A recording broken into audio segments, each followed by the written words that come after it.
Supreme Court's decision late Friday evening allows access to mifepristone for now, but confusion and questions remain over future access to abortion medication, particularly in states with some of the toughest restrictions like Arkansas, one of 7 states that quickly banned abortions after Roe was overturned last year. Leslie Rutledge is the state's Republican Lieutenant Governor, and she joins us now from Little Rock. Lieutenant Governor, welcome back to the NewsHour, and thanks for joining us. Let's begin with that Supreme Court decision to keep access to mifepristone in place for now. What is your view on that? Can people in Arkansas still legally access the drug by mail, for example? Well, it's certainly a disappointing decision by the Supreme Court, but in Arkansas, no, they cannot access this abortion by mail drug that the FDA had approved long ago. And so once again, this is a point that in Arkansas, women, unless it is absolutely to save the life of a mother, we have outlawed abortion. That law was in place. It was a trigger law once the U.S. Supreme Court made the decision in Dobbs last June.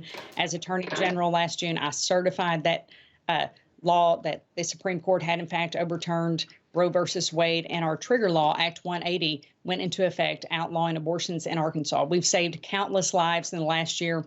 I am encouraged, and I hope that the U.S. Supreme Court will not allow the FDA to have an overreaching impact and be able to essentially override states such as Arkansas who have made the decision to outlaw abortion. You mentioned it's outlawed in all cases in Arkansas, unless, of course, the life of the mother is at risk. Do you know how many legal abortions have been performed in Arkansas since Roe was overturned? Is that something you're tracking? Well, to date, there are no legal abortions except to save the life of mother. And Correct. So that is right. And so I don't know if there have been any where the mother's life has been in jeopardy.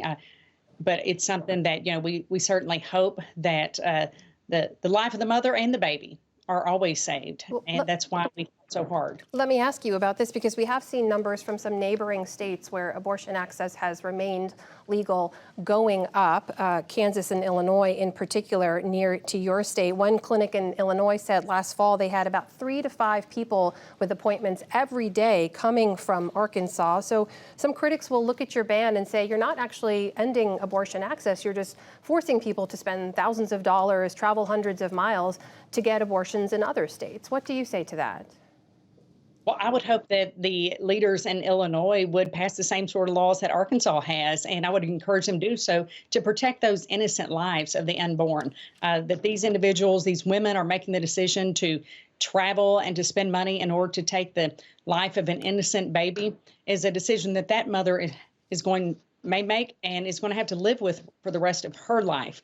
We should not make it easy. And that's why in Arkansas, we have in fact outlawed it. And so to my neighboring states, I would say, join us in making it more difficult to take the life of an innocent baby. Lieutenant Governor, as you know, when we last spoke, I believe it was after the leaked Dobbs opinion, I'd asked you then how you were planning to prepare for what would surely be a rise in unplanned pregnancies and births. You said then we're going to make sure that we have the resources necessary to take care of our kids. So can you share with us what specific resources have you introduced since June of last year to support pregnant women and children in Arkansas?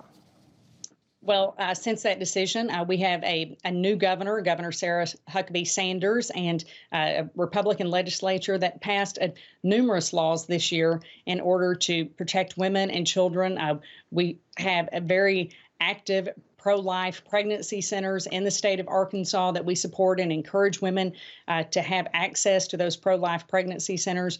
These are, we want women to have the opportunity to, if they are going to have that child, we want them to. We want that child to be adopted. We've been very supportive of adoption in Arkansas. That there is more than one option for women who are pregnant, and that option can be to have that child, to love that child just as I love my 4-year-old. Or if you're not at a point in your life where you can be a mom, someone out there really wants to have that baby and to love that baby. So give that woman the opportunity to. If I may, I apologize for the interruption. I know our time is limited. As you well know, Arkansas has the highest maternal mortality rate in the country. It has the 3rd highest infant mortality rate. 1 out of every 5 children in your state live in poverty. So I'll ask again, are there specific resources you have put to any of those issues in Arkansas since Roe was overturned? Well, our Arkansas Department of Health and Arkansas Department of Human Services work very closely with those women. We want to make sure that we want to lower that mortality rate. We want to make sure that women are healthy, and part of that decision comes from not just simply as they find themselves pregnant, but also making sure that they have healthy lifestyles. Yeah, And if I may, what is your plan to do that, to lower those rates? Well, our plan is to ensure that those women are educated, that those women understand that when they do become pregnant, that they have access to health care, and to ensure that we have our local hospitals as well as these pro-life pregnancy centers. These are hospitals all across rural Arkansas. These are not just simply our large hospitals of Baptist and CHI St. Vincent here in the capital city, but all across rural Arkansas, to make sure those women are getting the health that they need. And we're also making sure that they understand when they are pregnant that their body has certain needs, and to ensure that they're getting the nutrients for themselves and for that baby. Leslie Rutledge is Arkansas's Republican Lieutenant Governor, joining us from Little Rock tonight. Lieutenant Governor, thank you for your time. Thank you.